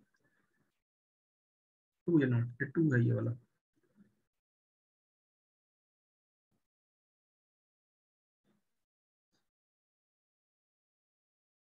तो बस इसका अगर ग्राफ बनाना है आपको, तो इसका ग्राफ कैसा बन जाएगा आपको, सबसे पहले आप हिंट लो लगो, क्योंकि आपका हिंट क्या है, नंबर ऑफ रेडियल नोड्स क्या होगा इसका, आप फॉर्मूला यूज करो n-l-1 वाला। यहाँ पर n कितना है 2, l कितना है 1, और ये अपना हो गया 1, मतलब कि 0, मतलब कि r मेरा 0 कहीं नहीं होने वाला है, एक अच्छा खासा r वैल्यू में। r इज इक्वल टू 0 पर 0 होगा, बिकॉज यहाँ पर ये देखो 0 हो जाएगा, और ये 0 हो जाएगा, कहीं मैक्सिमम रीच करेगा, और इस तरीके से ये अपना इसका हो जाएगा r का, तो ये हो जाएगा r 2p, और ये हो जाएगा आपका r वाला।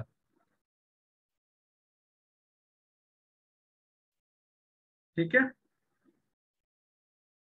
अब अगली चीज है इसके पीडीएफ, तो हटाएं इसको ना। Yes sir. ये पूरा ही हट गया।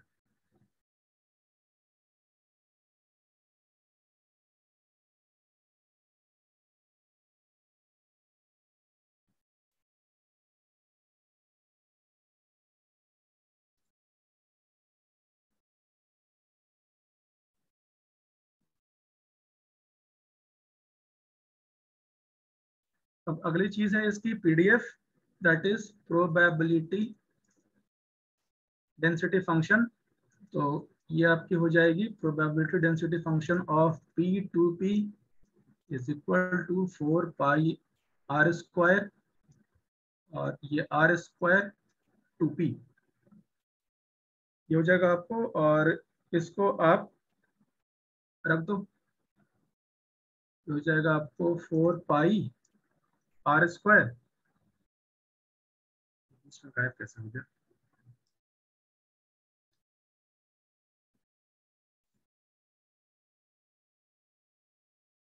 हम्म 4 पाई r स्क्वायर, और इसको आपको पूरा का स्क्वायर करना है, तो ये आपका हो जाएगा 1/√3 का 1/3 हो जाएगा, और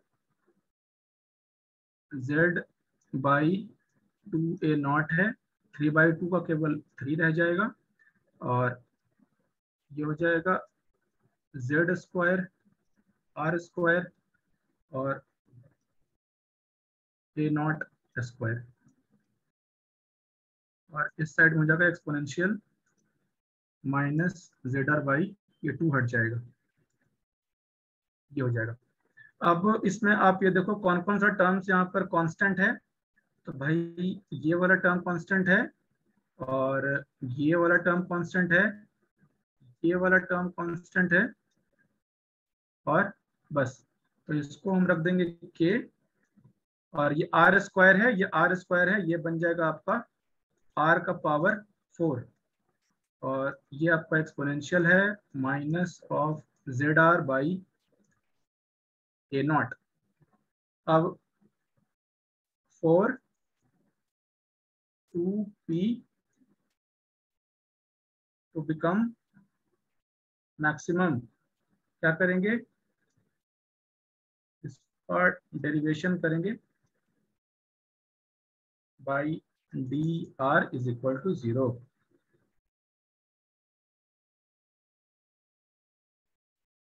इज इक्वल टू k को तो भाई बाहर ही रखो, और ये हो जाएगा अपना R4 और ये हो जाएगा अपना Z बाई A0। एक्सपोनेंशियल को मैं बाहर कर दे रहा हूं अभी से ही, क्योंकि ये दोनों टर्म में आने ही वाला है, इसके लिए अभी से इसको बाहर कर दिया मैंने। तो ये अपना हो जाएगा R4 और प्लस 3R, और इसको बाहर कर दो अभी से ही। Exponential minus ZR by A0 is equal to 0। वो नंबरिंग वगैरह आपने कर लेना कॉपी में यार, ठीक है, वो फर्स्ट सेकंड थर्ड इक्वेशन वगैरह वो सब। तो सर वहां पे 4R³ आएगा क्या? हाँ 4R³ ठीक है, 4R³, हाँ ये 3R क्यों लिख दिया इसमें, 4R³, ठीक है। अब इस केस में क्या होगा भाई, यही वाला अपना टर्म है जो 0 होगा, this becomes 0।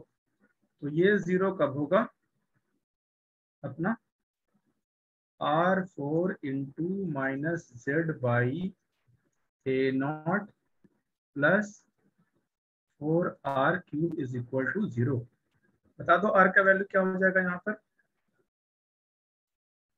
R is equal to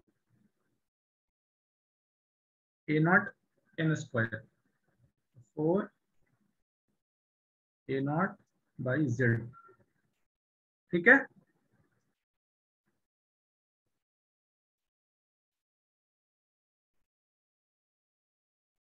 ये इसकी मैक्सिमम हो गई। ग्राफ बनाया गया, तो पर स्लाइड पीछे कर दे 1 मिनट।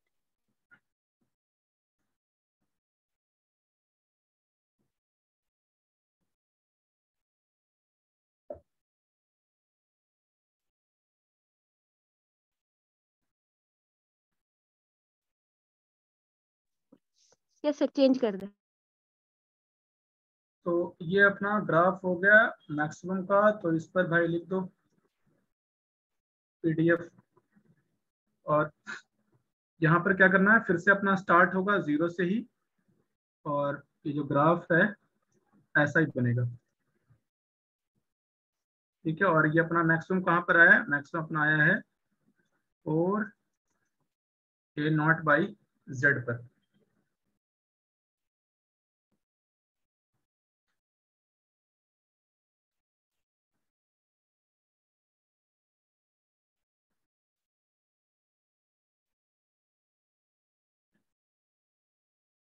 अच्छा, यहाँ पर आपका 1s और 2p में कोई सिमिलरिटी दिखा है क्या, कहाँ गया 1s? 1s का ग्राफ देखो, बिल्कुल सेम टाइप का है, बस यहाँ पर जो मैक्सिमा इसका A0 बाई Z पर है, मतलब कौन से फॉर्मूले से, A0 n square by Z जो अपना बोर वाला था, और यहाँ पर A0 n square by Z से n is equal to 2 put करा है, तो यहाँ पर 4 A0 बाई Z रखा है, पर ग्राफ बहुत ही ज्यादा सिमिलर सा है, ठीक है। तो आप ये चीज लिख दो, similarity between 1s and 2p both contain no radial nodes. सही बात है भाई, रेडियल नोड्स होगा भी नहीं। फॉर एग्जांपल अगर मैं 1s की बात करूं, तो 1s में क्या हो जाएगा आपका रेडियल नोड्स, ये हो जाएगा आपका 1, मतलब n, l का वैल्यू 0 और 1 इज इक्वल टू 0। अगर मैं 2p की बात करूं, तो 2 minus 1 is equal to 0।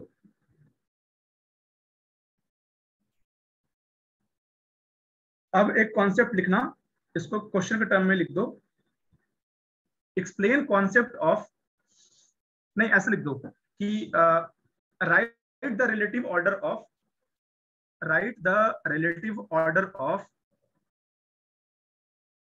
Right the relative order of penetration power of electrons, write the relative order of penetration power of electrons of different orbital।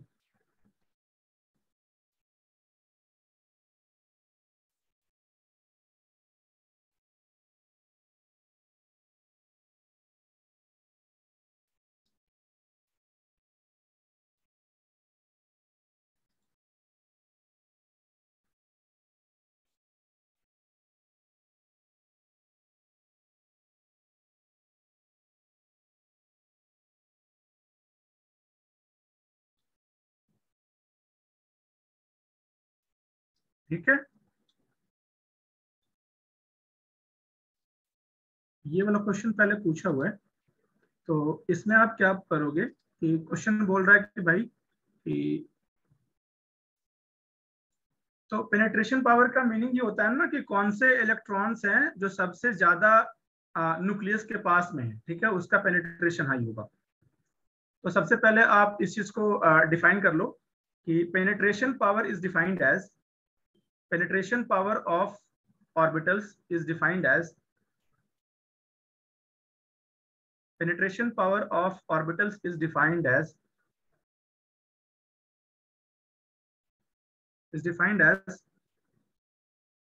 closeness with is defined as closeness with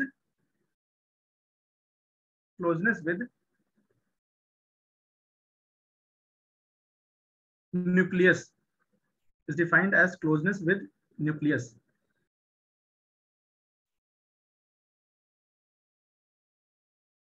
ठीक है, तो इसके लिए आप यही करोगे कि आप ना सेम ही प्लॉट पर, मतलब कि आर और इसके सेम प्लॉट पर आप इन तीनों ग्राफ को ड्रॉ कर दोगे। तो आपका जो 1s का जो मैक्सिमा आया था, ये आपका आया था a0/z पर आया था ये आपका, ठीक है। फिर आपका जो 2s वाला आया, ये आपका छोटा सा मैक्सिमा इसका आया था 10% वाला, बट ग्लोबल मैक्सिमा आपका आया था 5.25 a0/z पर आया था, ठीक है। जो 2p वाला आया था, ये आपका 4 a0/z पर आया था ये। तो आप ये देख रहे हो ना कि भाई कि जैसे जैसे n का वैल्यू बढ़ रहा है ना, n का वैल्यू बढ़ रहा है तो पेनिट्रेशन पावर घट रहा है। मतलब ये तो क्लियर चीज है कि भाई n को हम रिलेट कर सकते हैं पेनिट्रेशन पावर से, लेकिन जब अगर बात आ जाए 2p की पावर ज्यादा होनी चाहिए ना,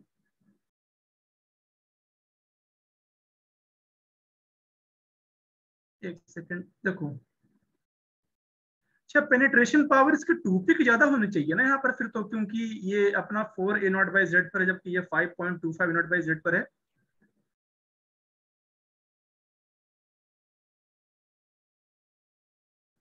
इस चीज को तो आप लिख लो कि भाई n वाला चीज की एज, पहले इस चीज को लिख लो और ये वाला चीज को फिर अगले क्लास में एड्रेस कर देंगे।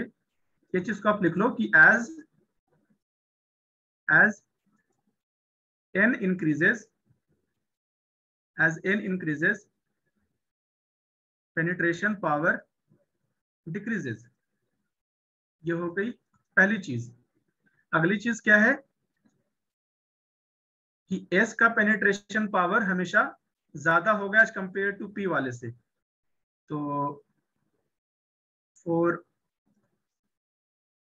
Orbitals S is greater than P, greater than B, greater than F।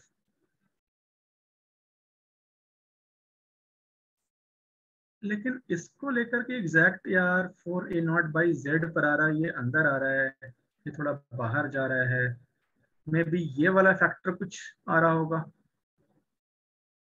ठीक है, देखो पॉइंट ये यहाँ पर ये है ना कि रिजल्ट तो यही है कि अपना जो 1s का पेनिट्रेशन पावर है is greater than 2s is greater than 2p is greater than, इस तरीके से, ठीक है।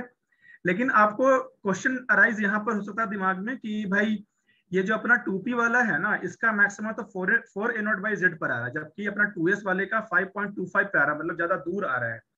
तो इसका एक रीजन ये हो सकता है कि भाई 2s का ज्यादा क्यों है, बिकॉज यहाँ पर एक ग्लोबल मैक्सिमा ना इसका यहाँ पर भी, सॉरी लोकल मैक्सिमा यहाँ पर भी इसका अवेलेबल है, और जो कि a0/z पर है, ठीक है। तो आप इसको इस तरीके से समझ लो। इसका एग्जैक्ट रीजन क्या है, तो मोस्ट लाइकली यही होना चाहिए, बट एग्जैक्ट क्या है फिर मैं उसको देखता हूँ अगले क्लास में, ठीक है ना।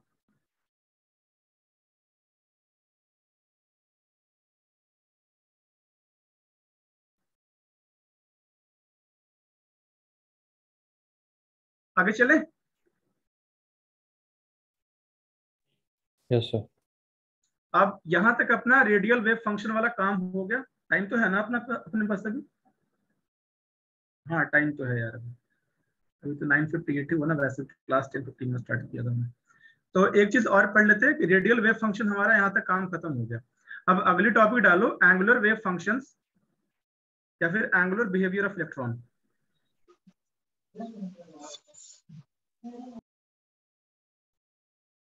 Angular behaviour of electron. तो सबसे पहले इसमें हमने दो फंक्शंस देखे थे, पहला वो थीटा वाला, दूसरा हमने देखा था फाई वाला, ठीक है। तो सबसे पहले हम ये देखते हैं,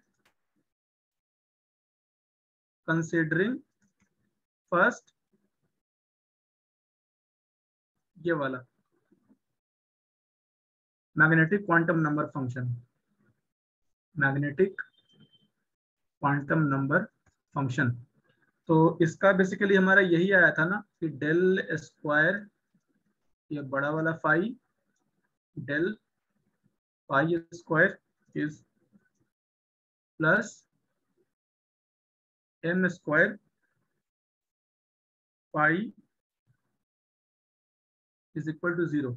अब देखो ये डबल डिफरेंशियल इक्वेशन है, तो इसका बेसिकली सॉल्यूशन यही हो जाता है अपना कि phi m is equal to 1/√2 pi e I m phi, where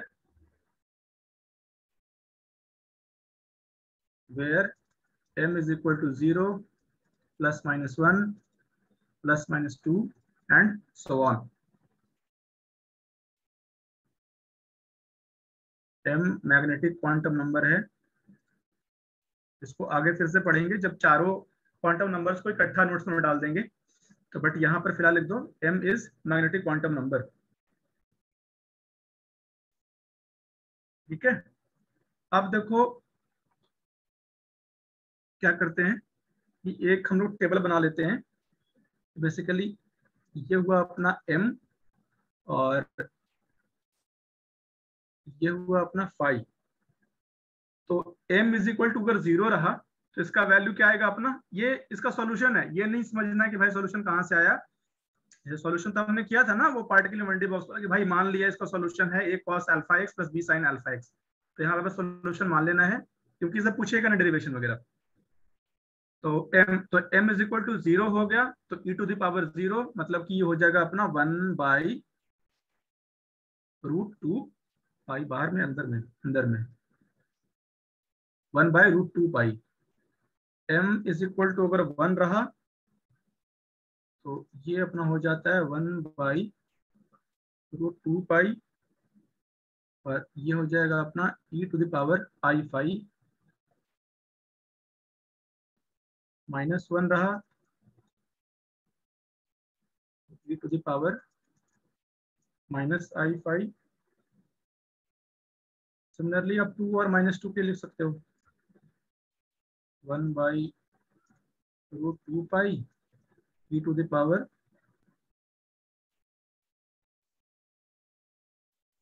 pi two phi, theta नहीं फाई, और 1/√2 pi e to the power -2 i phi. लेकिन देखो इस फॉर्म में इसको यूज करना ना थोड़ा मुश्किल होता है, तो इसी के लिए हम लोग क्या करते हैं, इसको हम लोग कन्वर्ट कर देते हैं यूलर फॉर्म में। अब यूलर फॉर्म का इसका बस ये ध्यान रखना कि we convert this solution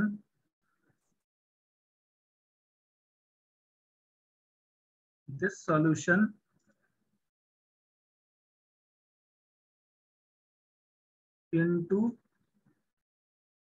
Euler form. अब देखो यूलर फॉर्म ये तो होता है, बट ये चीज आपको ध्यान नहीं रखना है। e to the power i m phi is equal to होता है cos phi plus i sin phi, और e to the power minus i m phi is equal to हो गया cos phi minus i a sin phi. But इसको आपको याद नहीं रखना है, आपको याद क्या रखना है, आपको याद ये रखना है कि भाई फाई जो है ना, अगर जब यहाँ पर प्लस वाला रहता है ये अपना m, ठीक है, जब प्लस वाला m रहेगा तब आपका जो वैल्यू होगा वो वैल्यू होगा आपका cos m phi by 2 root pi, ठीक है। और आपका जब माइनस वाला होगा तब ये आपका हो जाएगा sine m phi by root pi. तो यहां से आपका, तो ये बेसिकली कॉम्प्लेक्स फॉर्म में है। फाई अगर रियल और सिंपल कह दो, सिंपल फॉर्म में क्या हो जाएगा, ये तो वैसा का वैसे ही रहने वाला है 1/√2 पाई, और यहाँ पर आपका ये हो जाएगा, एक सेकेंड, cos फाई, तो cos फाई बाई,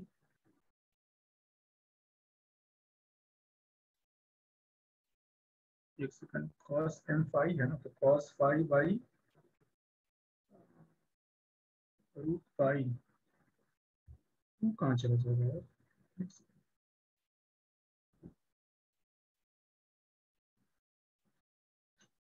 रूट कहाँ चला जाएगा,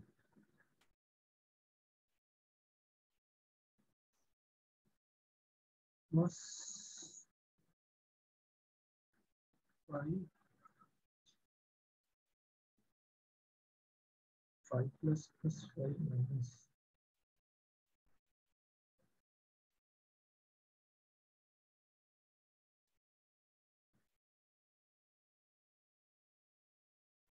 एक सेकंड, इसको एग्जैक्ट थोड़ा सा प्रूव कैसे करना है ये थोड़ा यहाँ पर बन नहीं रहा है बेसिकली, बट रिजल्ट इसका ये है ना कि ये अपना जो है रियल फॉर्म में ये आपका हो जाएगा cos phi by root pi, और ये आपका है sine phi pi root pi, और ये आपका है cos 2 phi by 2 root pi, और ये आपका है sine phi by root pi. मेरे ख्याल से इसमें कुछ दिक्कत है कि यहाँ पर भी होना चाहिए,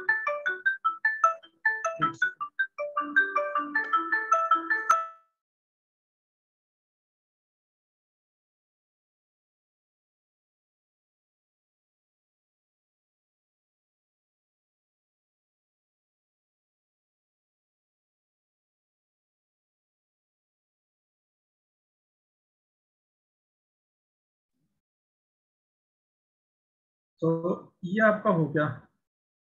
तो मेरे ख्याल से ना यहाँ पर भी 2 रूट पाई होना चाहिए, ये नोट में शायद गलत लिखा हुआ है, एक बार मैं इसको चेक कर लेता हूँ। तो आपको बेसिकली ना आपको इसको याद रखना है, और यहीं पर जब प्लस वाला होगा तो आपको यहाँ पर प्लस पुट कर दोगे, और जब माइनस वाला होगा तो आप साइन वाला यूज कर लोगे, ठीक है। उसको कैसे याद रखोगे आप कि भाई देखो कि भाई कॉस वाला ना प्लस माइनस दोनों में प्लस ही होता है, जबकि साइन वाला प्लस माइनस में चेंज हो जाता है, इसी कारण माइनस वाले केस में आप इसको साइन वाला को यूज करोगे। तो ये वाली हो गई मोटा मोटी चीज इसके लिए। और फिर एंगुलर वेव फंक्शन कितना बड़ा है, एक बार देखने दो मुझे, it give a sphere of orbitals, तो ये थोड़ा इसमें टाइम लगेगा, बट इसके बाद लेकिन ऑलमोस्ट खत्म ही है अपना। तो अगले क्लास में मोस्ट लाइकली अपना एटॉमिक स्ट्रक्चर खत्म हो जाएगा, और इन्हें भी 10:07 हो गया है, तो मेरे ख्याल से काफी टाइम हो गया अभी भी। तो फिर एक काम करते हैं कि अगले क्लास में